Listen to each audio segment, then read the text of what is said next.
সকলকে পদ্মিনী একাদশীর শুভেচ্ছা। আমি আজকে পদ্মিনী একাদশী ব্রতকথা পড়ছি।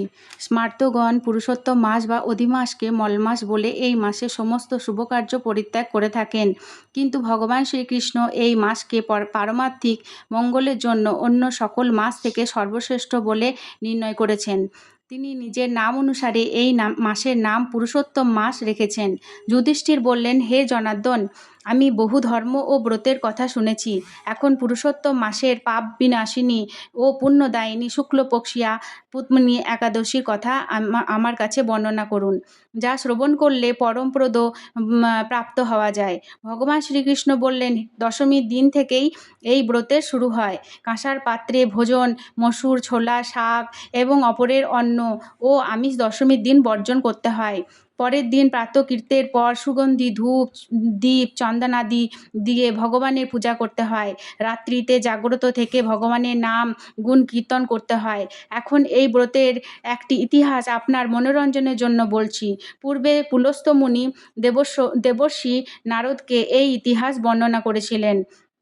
একসময় রাজা কার্তবীর্য লঙ্কাপতি রাবণকে পরাজিত করে তার কারাগারে বন্দি করে রাখে। পুলস্ত্য মুনি রাজার কাছে রাবণের মুক্তি প্রার্থনা করেন। মুনির আজ্ঞায় রাজা রাবণকে মুক্ত করে দেন।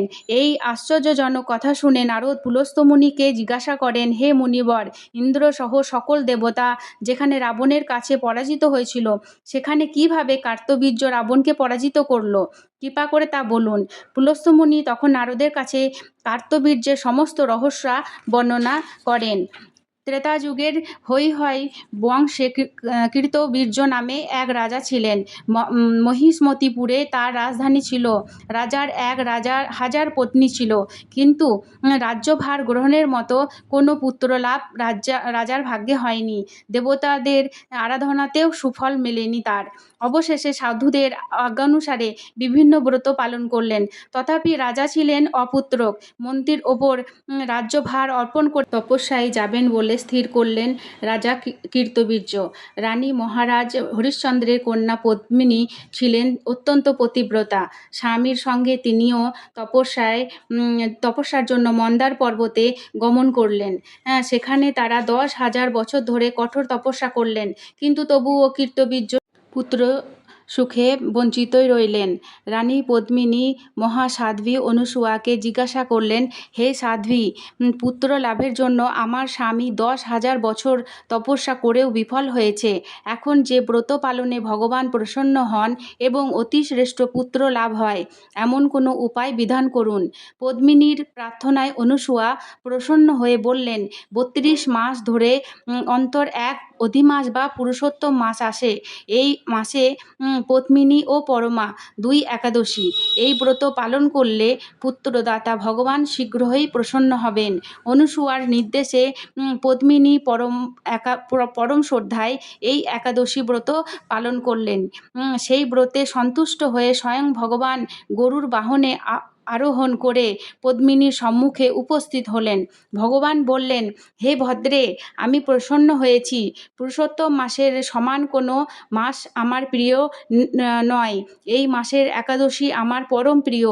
তুমি সেই ব্রত যথাযথ পালন করেছ, তাই আমি তোমার ইচ্ছা অনুরূপ বর প্রদান করব। ভগবানের স্তব করে রানী বললেন, হে ভগবান, আমার স্বামীকে আপনি বরদান করুন। ভগবান তখন রাজার কাছে এসে বললেন, হে রাজেন্দ্র, আপনার অভিলষিত বর প্রার্থনা করুন।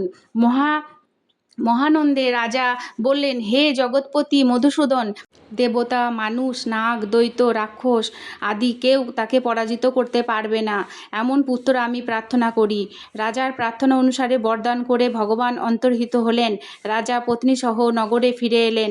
যথাসময়ে রানী পদ্মিনীর গর্ভে মহাবলশালী এক পুত্রের জন্ম হয়। মহারাজ কৃতবীর্য পুত্রের নাম রাখেন কৃতবীর্য। ত্রিলোকে তার সমান কোনো বীর ছিল না, তাই দশানন রাবণ যুদ্ধে তার কাছে পরাজিত হয়। শ্রীকৃষ্ণ বললেন, হে মহারাজ, এই ব্রত যিনি পালন করবেন তিনি ভগবান শ্রীহরির শ্রীপাদপদ্মে অহৈতুকী ভক্তি লাভ করবেন। শ্রীকৃষ্ণের উপদেশে ধর্মরাজ সপরিবারে এই একাদশী ব্রত পালন করেন। যিনি এই ব্রত মাহাত্ম্য পাঠ ও শ্রবণ করেন তিনি বহু পুণ্য লাভ করেন।